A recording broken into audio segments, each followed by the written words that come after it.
के बारे में, चाबहार पोर्ट के बारे में, जो कि ईरान में है। ईरान में वो होर्मुज संधि के पास है। अगर यहां पर देखें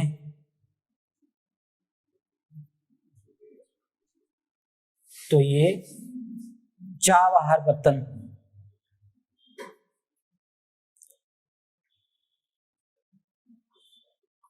चाबहार पत्तन या बंदरगाह,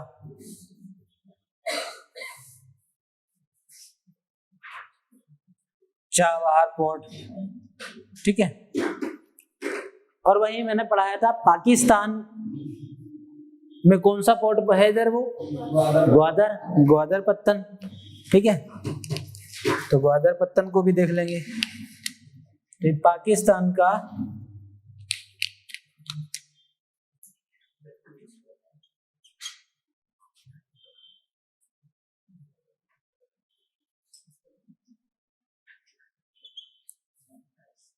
ग्वादर बंदरगाह है, ठीक है। ग्वादर पोर्ट। अब आखिर क्या जरूरत पड़ गई हमें ये चाबहार पत्तन को पढ़ने की? क्या जरूरत पड़ गई हमने स्टडी करने की कि वो चाबहार पत्तन ऐसा क्या रिलेवेंस रखता है, क्या महत्व रखता है वो भारत के लिए, कि इसको हमें पढ़ना पड़ गया चाबहार बंदरगाह को। तो बात करेंगे आज चाबहार बंदरगाह, आखिर ये तो पता ही चलेगा है कहाँ, इसके महत्व की बात करेंगे, आखिर महत्व क्या है। तो आपने कल भी पढ़ाया था मैंने कि जब पाकिस्तान वो मध्य एशिया, सेंट्रल एशिया में जाने के लिए अगर भारत के साथ नहीं आता है या इसको अनुमति नहीं देता, तो ऐसे में क्या होगा, भारत के लिए थोड़ा मुश्किल तो हो ही जाएगा कि नहीं, मध्य एशिया में पहुंचना भारत के लिए मुश्किल हो जाएगा, ठीक है। अब भारत आखिर मध्य एशिया में क्यों पहुंचना चाहता है, वो कल भी बताया था, क्योंकि भारत सबसे बड़ा जो खनिज प्राकृतिक संसाधन है वो गैस तेल का आयातक है, बाजार है भारत को चाहिए। और मध्य एशिया क्या है, प्राकृतिक संसाधनों का भंडार है, ठीक है। ये भी रहा है कि कम से कम उसको एक रास्ता मिल जाएगा। और दूसरी चीज जो सबसे महत्वपूर्ण है कि भारत ने अफगानिस्तान में एक बड़े पैमाने पर निवेश किया है, आर्थिक सहायता दी अफगानिस्तान को।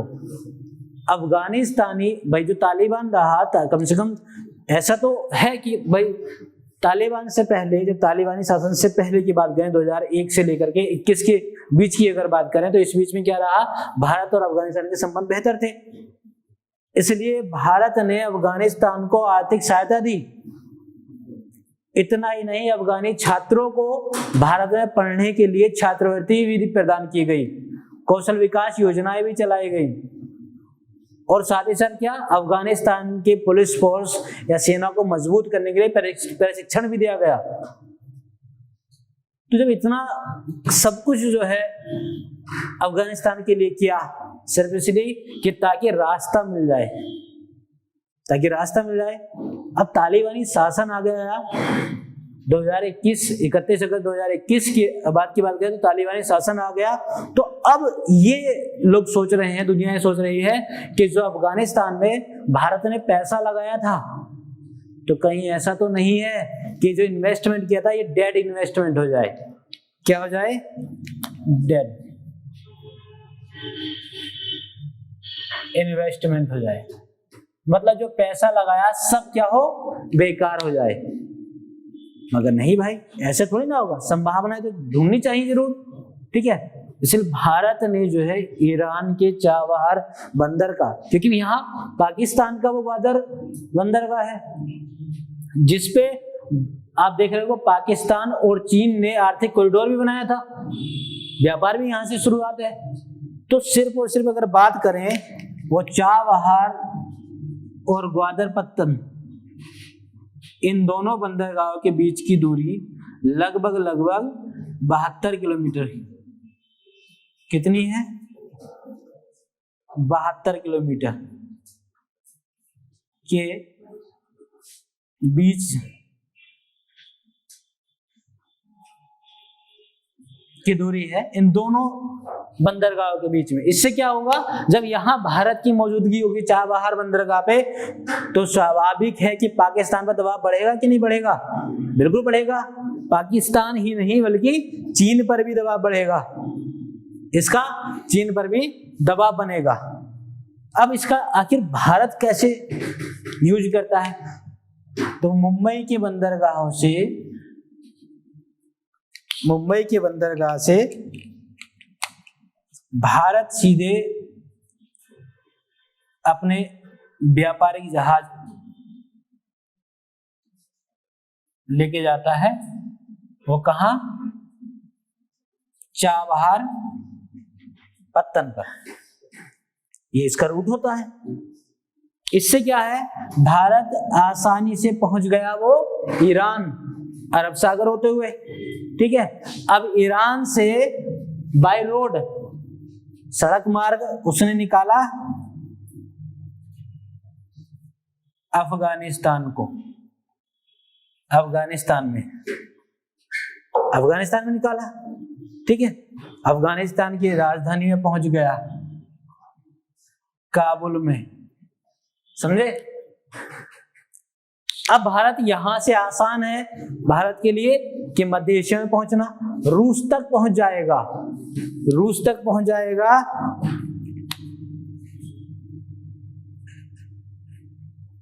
रूस का सेंट पीटर्सबर्ग, यहां तक पहुंच जाएगा भारत, मध्य एशिया तक। तो बताइए भारत के लिए आसान हो जाएगा कि नहीं एक व्यापारिक मार्ग तय करना, व्यापारिक दूरी को और सुलभ बनाना? आसान हो जाएगा कि नहीं? इससे भारत का फायदा है कि नहीं? अब आसानी से क्या है, जो भारत के पास निर्यात करने की वस्तुएं हैं वो निर्यात कर सकता है, और जो भारत को कहीं से वस्तुएं खरीदनी है, उनका आयात करना है, तो आयात भी कर सकता है। तो बड़ा महत्व है इसका चाबहार पत्तन का, काफी महत्व है। जैसे आप देखोगे, कल भी मैंने पढ़ाया था कनेक्ट सेंट्रल एशिया, पढ़ाया था कि नहीं? तो इस रूट का चाबहार बंदरगाह होते हुए अरब सागर से होते हुए, चाबहार बंदर होते हुए, अफगानिस्तान होते हुए, फिर सेंट्रल एशिया में पहुंच जाना। तो इस रूट का क्या आप ये कह सकते हैं कि सेंट्रल एशिया से कोई कनेक्शन है कि नहीं? पूरा कनेक्शन है भाई, कनेक्ट ही तो कर रहा है भाई। कनेक्ट किसको किया जाता है? जो अलग है, जो जुड़ा है उसको और क्या कनेक्ट करोगे? जो भारत से ऐसे राष्ट्र जो भौगोलिक रूप से नहीं जुड़े हैं, उनको जोड़ने के लिए भारत ने चाबहार पत्तन कुछ महत्व भी दिया, इसमें निवेश भी किया। इससे क्या हुआ, अफगानिस्तान पहुंच रहा है, अफगानिस्तान ही नहीं सिर्फ मध्य एशिया में भी पहुंच रहा है, रूस तक पहुंच रहा है। तो अपनी आवश्यकता की वस्तुओं को आसानी से हासिल कर लेगा, और जो भारत के पास निर्यात करने वाली वस्तुएं हैं उनको बेच भी देगा, निर्यात भी कर देगा।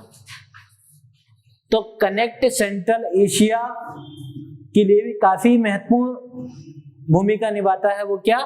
चाबहार बंदरगाह, चाबहार पोर्ट।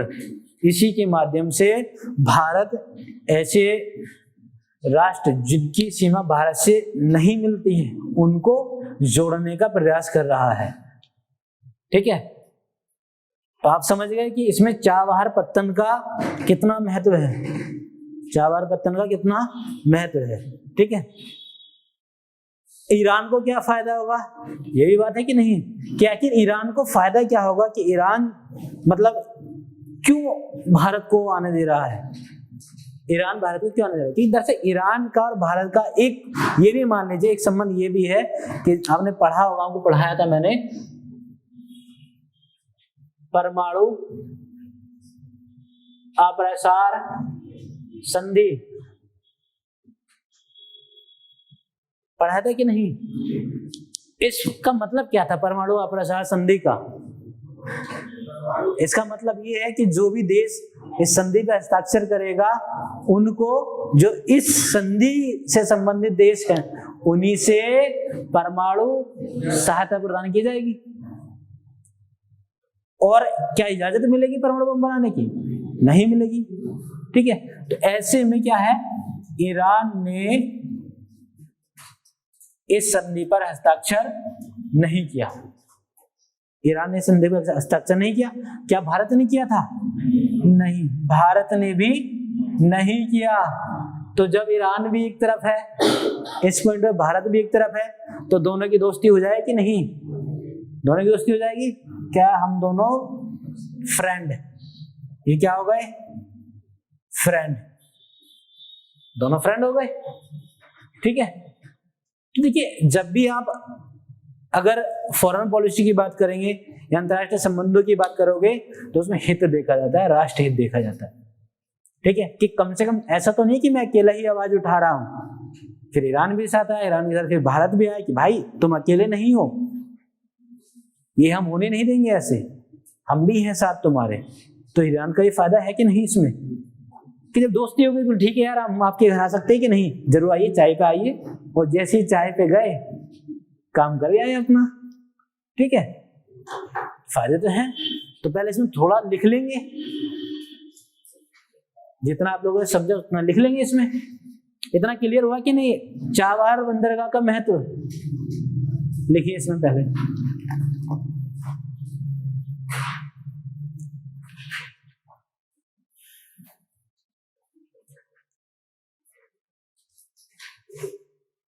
लिखिए, चाबहार पत्तन में आप लिखेंगे तो सबसे पहले भारत को क्या फायदे हैं उनकी बात कर लेंगे ना। ठीक है, सबसे पहले आप पॉइंट लिखेंगे भारत के फायदे। भारत के फायदे ऐसे नहीं लग रहे जैसे भारत को जड़ी बूटी हो, है ना? तो भारत का फायदा आप सही है। हाँ, जैसे अंजीर के फायदे, मूंगफली के फायदे, ऐसे लग रहा था। अब ठीक है, हाँ, भारत का फायदा।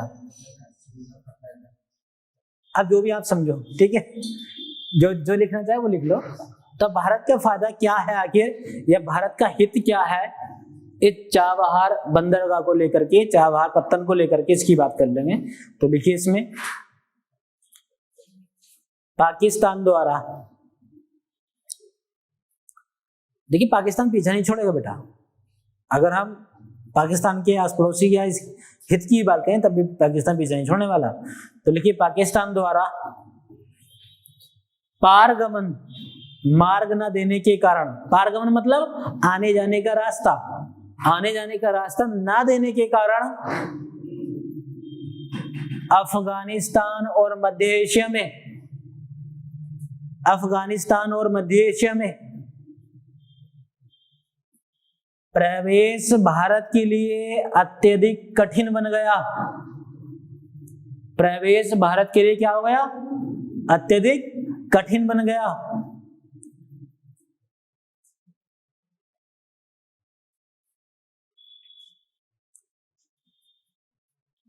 तो भारत के लिए अब ये बताइए, जो चाबहार बंदरगाह है तो दरअसल भारत के लिए क्या है? प्रवेश द्वार है, एक एंट्री तो है ना, एंट्री गेट है।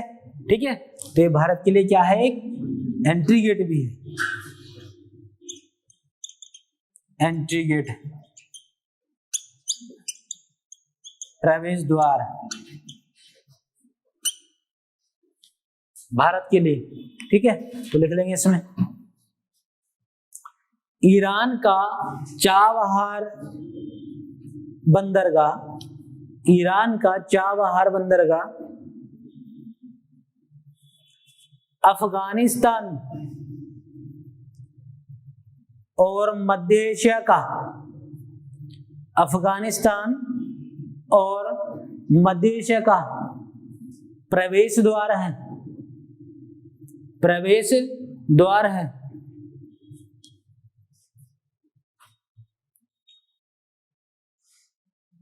दूसरा पॉइंट लिख लेंगे अब,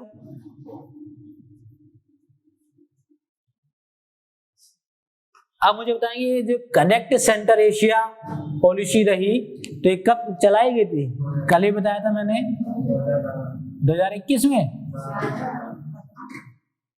2012 में, ठीक है, 2012 में कनेक्ट सेंट्रल एशिया पॉलिसी, ये अपना अक्खा मुंबई, ठीक, कब तो लिख लेंगे वर्ष 2012 में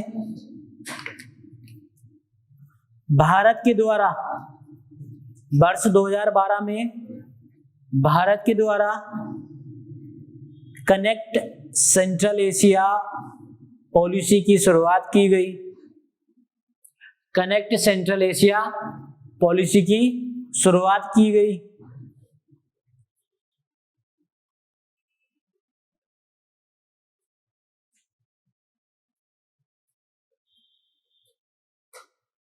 जिससे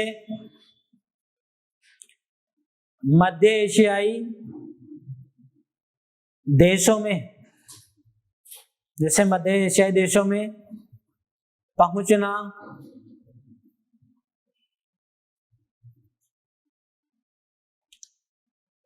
चाबहार पत्तन से आसान हो गया। जैसे मध्य एशियाई देशों में पहुंचना चाबहार पत्तन से या चाबहार बंदरगाह से आसान हो गया।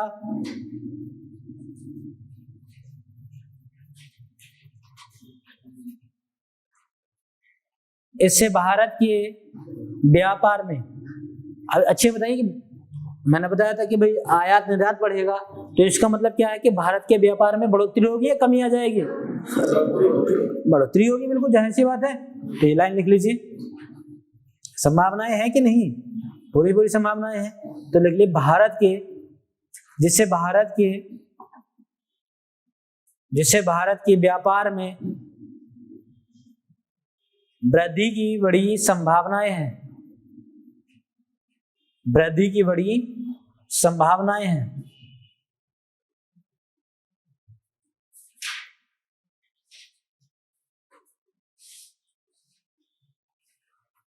तो ये क्या है? भारत के फायदे हैं। और इसमें साथ साथ आपने ये भी देख लिया कि आखिर चाबहार बंदरगाह का महत्व क्या है भारत के लिए, ठीक है। अब थोड़ा सा इसके अवस्थिति को देख लेंगे, ठीक है। तो लिख लीजिए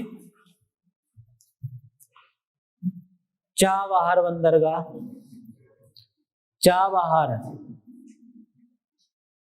बंदरगाह ईरान के होर्मुज संधि के पास है। ये किसके पास है? होर्मुज संधि के पास है। होर्मुज पढ़ाए थे कि नहीं? सुना था जिक्र कभी? जुरासिक काल में आपने जिक्र सुना हो, ठीक है। होर्मुज, कुछ लोग देख रहे हैं कि लिख क्यों नहीं देते हो, तो यहां जगह नहीं है तो यहां लिख रहा हूं बेटा, है ना।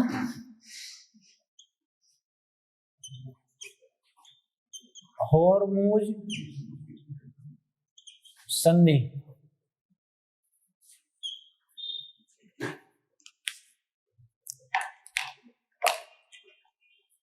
होर्मुज संधि के पास है और ग्वादर पत्तन से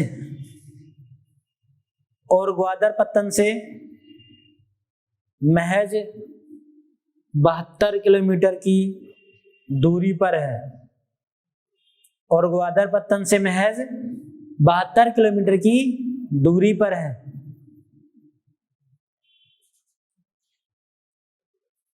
जिसका निर्माण कौन कर रहा है? ग्वादर पत्तन का? अरे चाइना कर रहा, पाकिस्तान की औकात है? अरे चीन कर रहा ना भाई। जिस तरह से चाबहार बंदरगाह का निर्माण भारत के द्वारा किया जा रहा है, ठीक उसी तरह से पाकिस्तान में ग्वादर पत्तन का निर्माण किसके द्वारा किया जा रहा है? चीन के। लिखिए, जिसका निर्माण चीन कर रहा है। इसलिए हिंद महासागर में इसलिए हिंद महासागर में अपना भू सामरिक प्रभाव बनाए रखने के लिए, अपना भू सामरिक प्रभाव, जियो स्ट्रेटेजिक प्रेशर बनाए रखने के लिए चाबहार पत्तन का अत्यधिक महत्व है। चाबहार पत्तन का अत्यधिक महत्व है।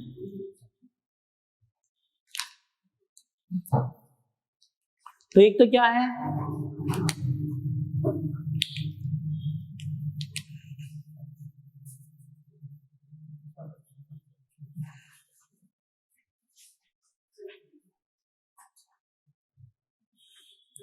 भू सामरिक प्रभाव बढ़ाने के लिए, ठीक है।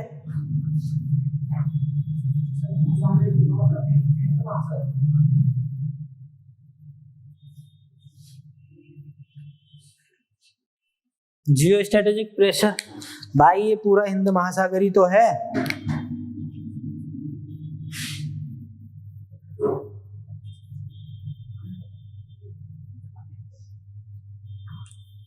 बेटा ये अरब सागर है, ठीक है, ये हिंद महासागर है, तो बाप कौन है, इसी में है कि नहीं?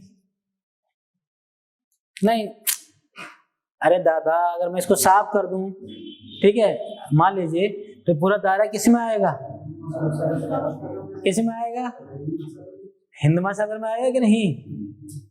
तो पूरा क्यों नहीं बताते हैं? हिंद महासागर में तो अपना प्रभाव बढ़ाना चाह रहा है हिंदुस्तान भाई। वहीं पाकिस्तान में अगर बात करें ग्वादर पत्तन, तो चीन अपना हिंद महासागर होते हुए तो आ रहा है। अब जब भारत की मौजूदगी रहेगी, भारतीय सेना भी अपना हिंद महासागर में घूम रही है, मूवमेंट कर रही है, तो स्वाभाविक रूप से दबाव बन ही जाता है। मान लीजिए अगर आपके घर में ताला नहीं है, तो चोर कहेगा खुला दरबार है, लूट लो भाई। लूट लेगा कि नहीं? एकदम खुला दरबार है, लूट लो। और अगर ताला लगा है तो मन में तो आएगी कि यार चलो ताला लगा है भाई, थोड़ा स्ट्रगल तो करना पड़ेगा कि नहीं। और जब खुला दरबार है कि आप आइए, बस उठा के ले जाइए, ठीक है। तो अगर मौजूदगी है, सुरक्षा है, तो इसका मतलब क्या है कि जो विपक्षी है उस पर ठीक ठाक प्रेशर हो जाता है। तो कहने का मतलब ये है कि भू सामरिक या जियो स्ट्रेटेजिक प्रेशर बनाने के लिए ठीक ठाक महत्व रखता है वो क्या, चाबहार बंदरगाह भारत के लिए, ठीक है। इसका मतलब क्या है कि कहीं ना कहीं सुरक्षा प्रबंधन की बात हो रही है। किसकी बात हो रही है? सुरक्षा प्रबंधन की।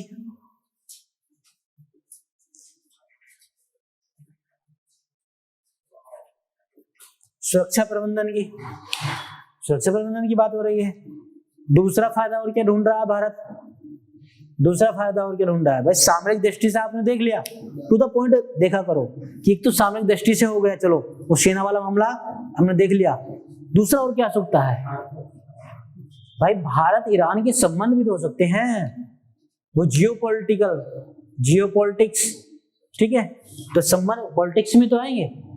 दूसरा क्या है?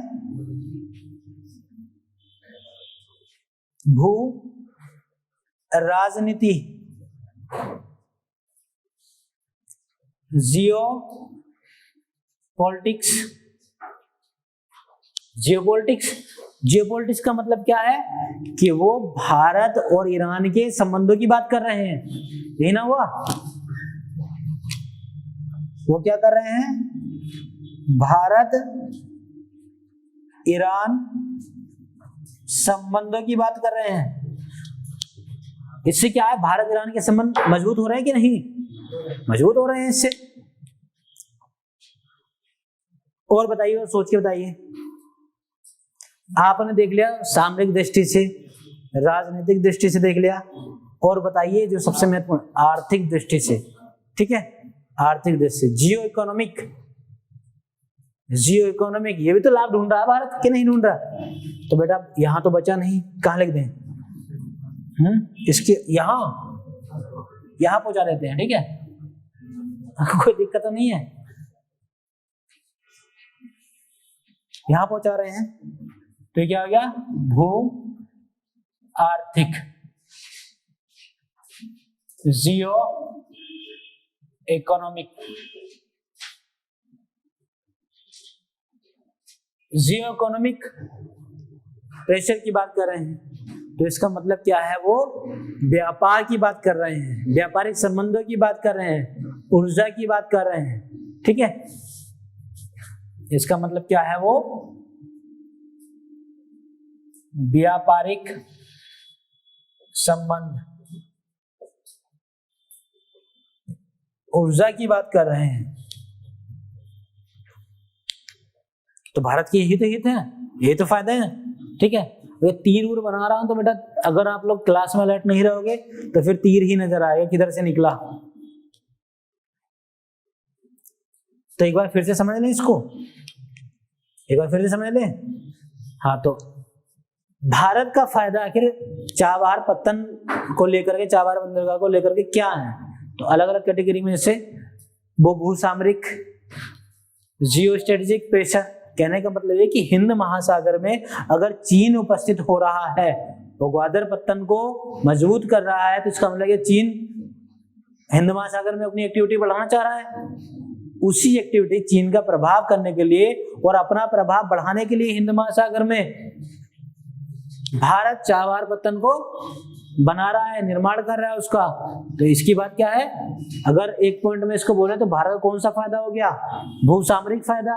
इसका मतलब भारत सुरक्षा प्रबंधन की बात कर रहा है, ठीक है। दूसरा क्या है कि ईरान से ही क्यों, क्योंकि ईरान से भाई क्या है, फ्रेंडशिप है, दोस्ती है। तो उसमें क्या है, राजनीति दृष्टि से देखें तो वो भू राजनीति कर रहा है। इसका मतलब क्या है, भारत ईरान संबंधों के मजबूती की बात कर रहा है, भारत ईरान संबंधों की मजबूती की बात करता है। कुछ लोग कहते हैं कि यार तुम संबंध के अच्छे रहेंगे, तुम राजनीति करते हो, ठीक है ना। तो राजनीति भी, अब राजनीति का अलग अलग नजरिया है भाई। किसी से आप राजनीति करके अच्छे संबंध बना लेते हैं, और किसी के साथ ऐसी राजनीति नहीं होती कि आप उससे अच्छे संबंध नहीं बना लेते हैं। तो राष्ट्रहित की बात है, तो भारत ईरान के साथ बेहतर संबंध बना रहा है। क्यों, क्योंकि भाई उसको पता है अगर ईरान से हम बेहतर संबंध नहीं रखेंगे तो फिर हमारा प्रोजेक्ट, वो चाबहार बंदरगाह कैसे सफल होगा, ठीक है। तो कहीं ना कहीं एक शब्द में महत्व किसका बन जाता है, वो भू राजनीति का, जियो पॉलिटिक्स का। और तीसरी चीज क्या आती है, वो भू आर्थिक, जियो इकोनॉमी। इसके तहत आप देखोगे कि भाई जब ये बनाया तो कुछ तो फायदा उठाएगा कि नहीं, व्यापारिक दृष्टि से कुछ फायदा उठाएगा कि नहीं। भारत के व्यापार में बढ़ोतरी करेगा, जो निर्यात करने की चीजें है उनका निर्यात करेगा, और जो आयात करने की चीजें हैं, वस्तुएं हैं, उनका आयात करेगा, ठीक है। तो यही तीन फायदे हैं, तीन चार नजरिए से फायदे दिख रहे हैं भारत के। और भी आपको अगर समझ में आ रहा हो तो बता सकते हैं कि हाँ, ये भी एक फायदा हो सकता है, ठीक है। तो खैर ये क्या होगा, भारत का फायदा। ईरान का देख लें अब, भाई कोई अपने घर में एंट्री दे रहा है तो कुछ तो लालच होगा, लालच की बात नहीं करते, फायदा ढूंढेगा, ठीक है। तो कुछ तो फायदा होगा कि नहीं, फायदा ढूंढेगा कि नहीं। इसके बारे में लिखा दिया था, भारत के फायदे के बारे में लिखा दिया, ठीक है। तो तीनों पॉइंट लिख लो, लिखे कि नहीं तीनों पॉइंट, अरे लिख लो, तो ये तीनों पॉइंट है, नकल उतार लो, जल्दी लिखिए।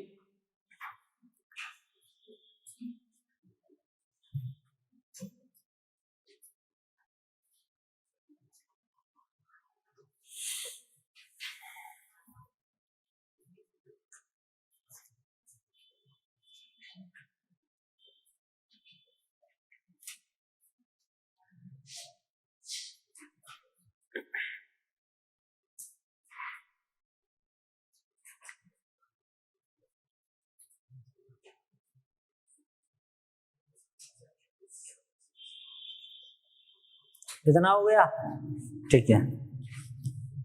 अब देखेंगे ईरान के फायदे। अब मैं इसको पूरे को साफ कर रहा हूं, इधर कर दूं।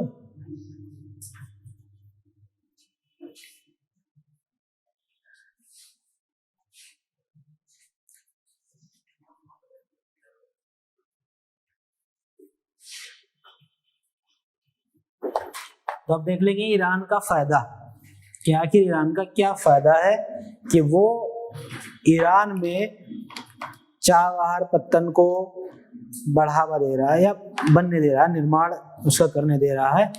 तो बात कर लेंगे हम ईरान का फायदा। तो मित्रों थोड़ा सा इसके लिए इतिहास दोहराना पड़ेगा, ठीक है। दरअसल ईरान भी कोई शांत राष्ट्र थोड़ी ना, इसमें भी आतंकवादी गतिविधियां मौजूद रही। तो 2003 में खूब आतंकवादी गतिविधियां रही, जिससे क्या हुआ, ईरान पर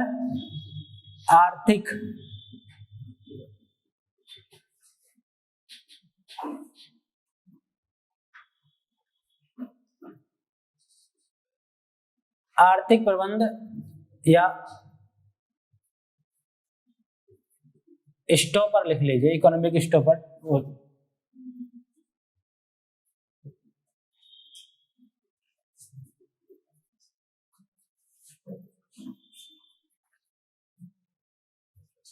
वर्ष 2003 में आर्थिक प्रतिबंध लगाया, ठीक है, किस पर, ईरान पर। हिंदी में लिखना चाह रहे तो लिख लो, आर्थिक प्रतिबंध लगाया। आर्थिक प्रतिबंध मतलब जैसे अभी हाल ही में जो घटना हो रही है रूस यूक्रेन, इसमें भी कुछ लोग कह रहे थे कि कहीं ऐसा ना हो, क्योंकि रूस क्या है, एक सबसे बड़ा निर्यातक है, वो प्राकृतिक तेल, कच्चे तेल का, गैस का, प्राकृतिक खनिज पदार्थों का सबसे बड़ा निर्यातक है। अब ऐसे में क्या हुआ कि उस पर आर्थिक प्रतिबंध लग जाए। कहने का मतलब ये है कि वो पश्चिमी यूरोपियन देश, यूरोपियन कंट्री और अमेरिका या दुनिया के समेत जिनको जरूरत होती है वो कच्चे तेल की, ऐसी कंट्रियां सब रूस से कह रहे हैं कि भाई अब हम तुमसे कुछ खरीदेंगे ही नहीं। तो ऐसे में क्या होगा, रूस को नए कस्टमर ढूंढने के लिए तो दिक्कत होगी कि नहीं, और भाई घाटा होगा कि नहीं व्यापार में, जब आपके यहाँ कस्टमर आएंगे नहीं तो घाटा हो जाएगा कि नहीं। यही हाल रहा ईरान का। 2003 में ईरान पर आतंकवादी गतिविधियों के चलते, अशांति के चलते आर्थिक प्रतिबंध लगा दिए गए, इकोनॉमिक स्टॉपर हो गए, ठीक है। अब ऐसे में क्या होगा, ईरान को बड़ी टेंशन कि यार अब तो मामला और गड़बड़ जाएगा, ठीक है। तो इतना ही नहीं, फिर ये जो आर्थिक प्रतिबंध रहा तो 2015 में हटा दिया गया कि चलो इसको हटा देते हैं। तो वर्ष 2015 में आर्थिक प्रतिबंध को क्या किया, हटा दिया गया। और ये ऐसा नहीं होता कि यूं ही हटा दिया, कम से कम ये पूरी तरह से परख ले जाए कि हाँ अब जो है आतंकवादी गतिविधियां नहीं है। भाई क्यों अपना पैसा लगाएगा कौन ऐसी जगह जहां पर उसका पैसा सेफ ही नहीं है, ऐसी जगह क्यों पैसा लगाएगा कोई देश। तो जब 12 सालों में प्रमाणित हुआ कि चलो हाँ सेटिस्फाई हो गए देश कि अब जो है आर्थिक प्रतिबंध हटा दिया जाना चाहिए ईरान से, तो इसके बाद ईरान ने, भारत ने कदम उठाया कि चलो हम चाबहार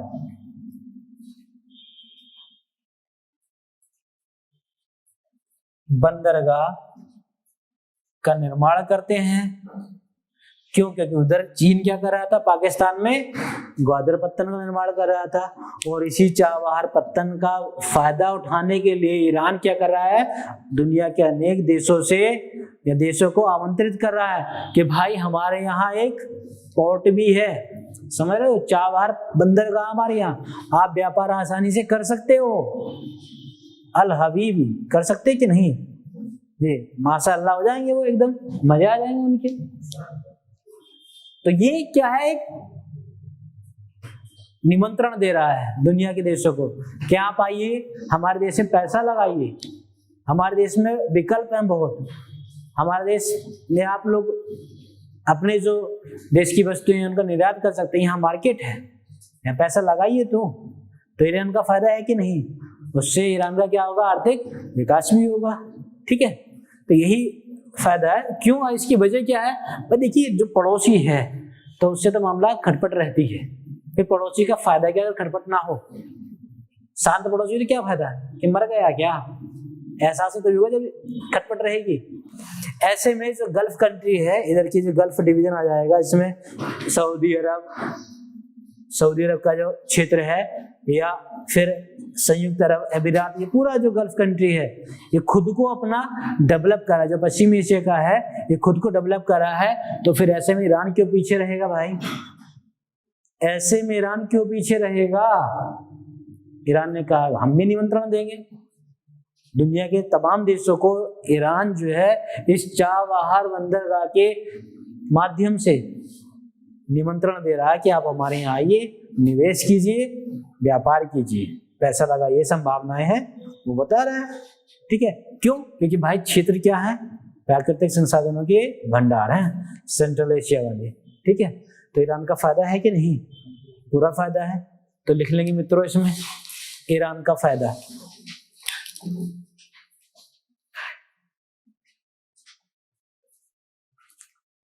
ईरान का फायदा में लिखिए वर्ष 2003 से आरोपित आर्थिक प्रतिबंध,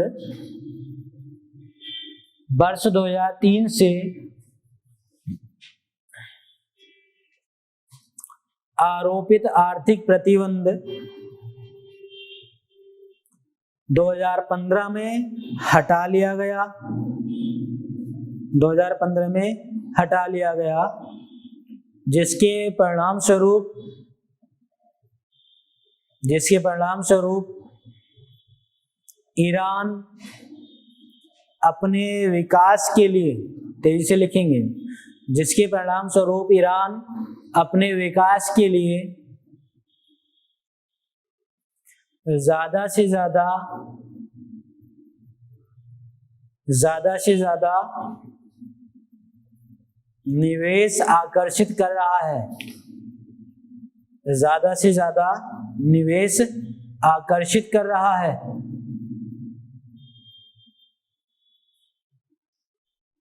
ठीक है,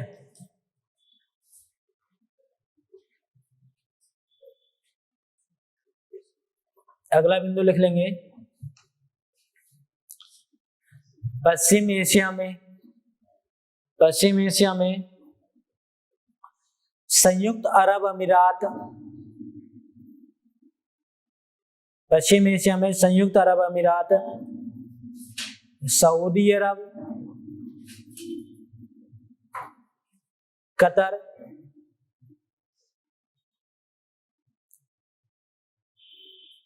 कतर एक जगह का नाम है बेटा, ऐसा नहीं कि मतलब अपने अपने कॉपियां कतरने लगो।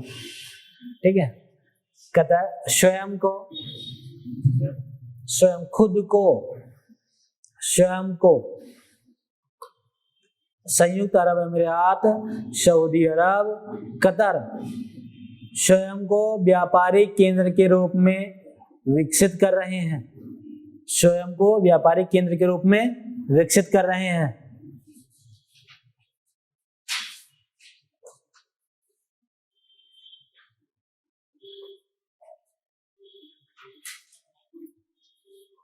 विकसित कर रहे हैं, इसलिए ईरान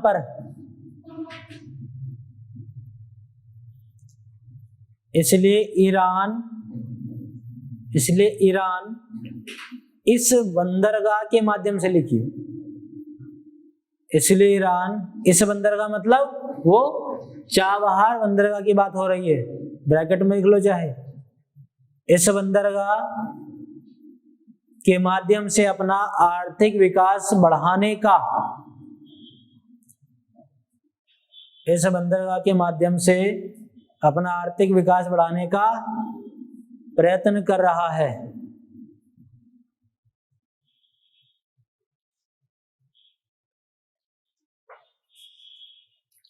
ठीक है, तो आपने भारत का फायदा देख लिया, ईरान का फायदा देख लिया। तो मित्रों क्या यूं ही चलता रहेगा? नहीं चलेगा भाई, चीन है सामने। ठीक है, टक्कर पे क्या है? चीन है। तो जब चीन टक्कर पे रहेगा तो भारत के लिए चुनौती होगी कि नहीं? होगी कि नहीं? अरे वो नटखट बच्चा पाकिस्तान, उसकी तो आप पूछो ना, और चीन का साथ लेकर के मैं समझता कि बस दादा साथ चल रहे हैं मेरे, अब तो कुछ हो ही नहीं सकता। ठीक है, तो ऐसे में क्या है, चुनौती आएंगी कि नहीं? तो उन चुनौतियों की बात कर लेंगे जो भारत के सामने आने वाली हैं, ये मतलब सोच रहा है, संभावित है। चुनौतियों की बात कर लेंगे। चुनौतियां,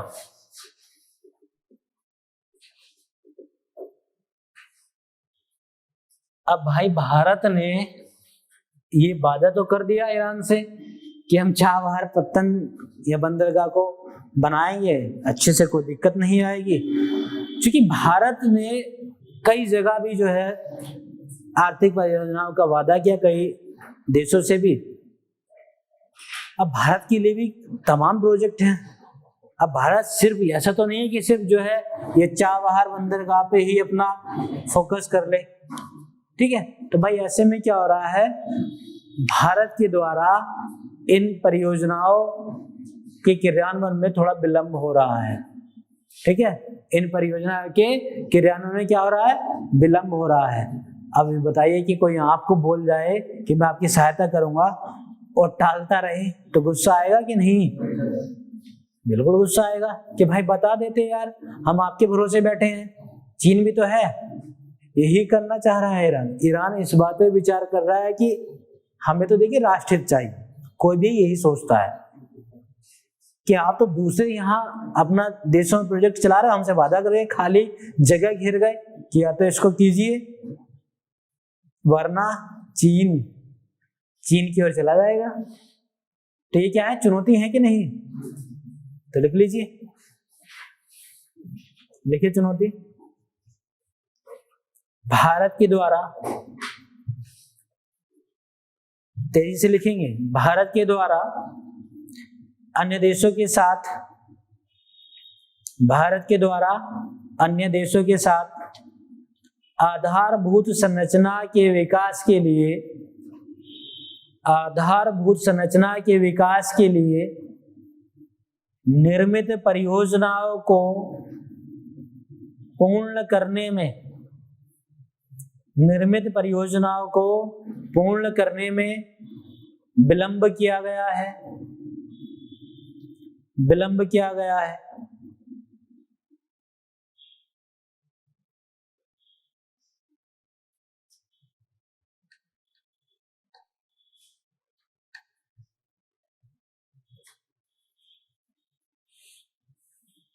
ठीक है, तो एक भी क्या होगा, ये भी एक चुनौती है। दूसरा लिख लेंगे, चाबहार पत्तन के, चाबहार पत्तन के अन्य टर्मिनल के विकास के लिए, चाबहार पत्तन के अन्य टर्मिनल के विकास के लिए। टर्मिनल मतलब जो चाबहार पत्तन है तो भाई हार्ट टर्मिनल भी होते हैं, जैसे आप देखा होगा कि एक स्थान से कई जगह को लिए रास्ते निकल जाए। तो सिर्फ ऐसा नहीं कि मान लीजिए अगर चाबहार पत्तन का निर्माण भारत कर रहा है तो ईरान ने सोचा चलो ठीक है, अगर भारत से हम संबंध भी खराब नहीं करना चाहते हैं तो कोई दिक्कत नहीं, बट जो चाबहार पोर्ट के टर्मिनल है, अन्य टर्मिनल है, इन पर हम चीन को आमंत्रित कर सकते हैं निवेश के लिए। तो लिख लीजिए इसमें, चाबहार पत्तन के अन्य टर्मिनल के विकास के लिए चीन जैसे देशों को भी, चीन जैसे देशों को भी आमंत्रित करने पर, आमंत्रित करने पर ईरान विचार कर रहा है, आमंत्रित करने पर ईरान विचार कर रहा है।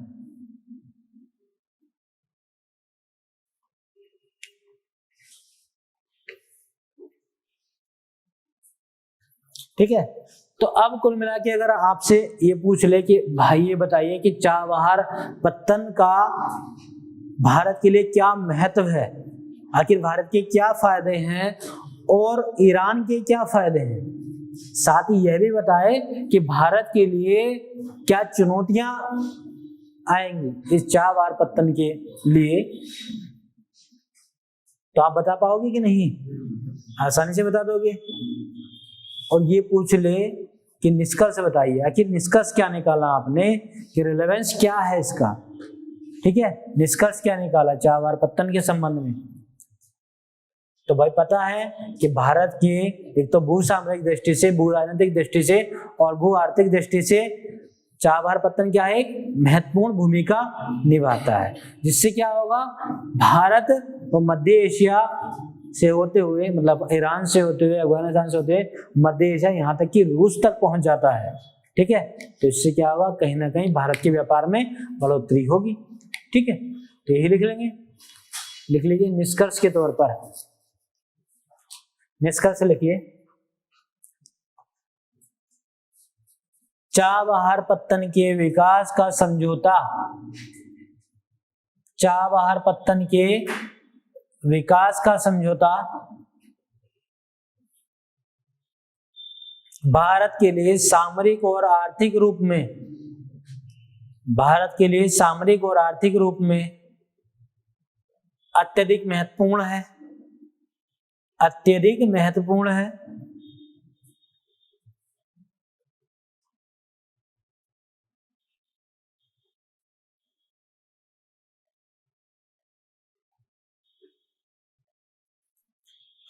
जिसके द्वारा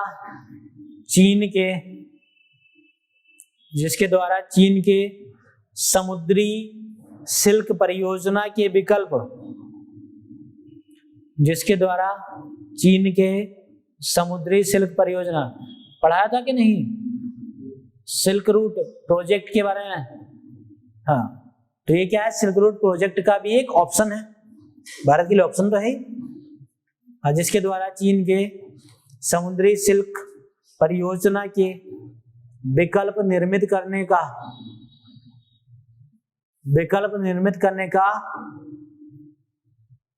प्रयत्न भी किया गया है,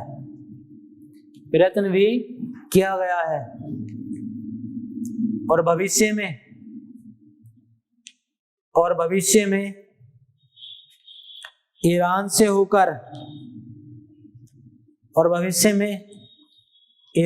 होकर रसिया तक, रूस तक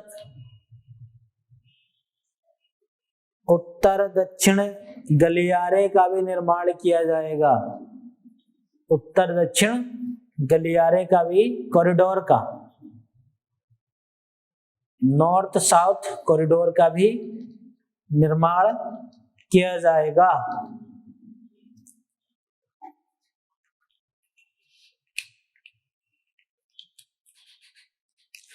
ठीक है, तो भाई ये आपने आज पूरा कंप्लीट कर लिया कि आखिर चाबहार पत्तन का फायदे की बात कर ली आपने, और फायदा भारत के लिए देख लिया और ईरान के लिए भी देख लिया, फिर चुनौती क्या है ये भी आपने देख ली, और फिर अंत में निष्कर्ष भी निकाल लिया। तो ओवरऑल क्या है, आपने इस चाबहार पोर्ट को पढ़ लिया, समझ लिया अच्छे से। अब कोई ऐसा है जिसके तोते उड़ गए हो, क्या समझ में नहीं आया? कोई है ऐसा? नहीं है तो क्वेश्चन निकलो, क्वेश्चन लिखिए, क्वेश्चन लिखिए।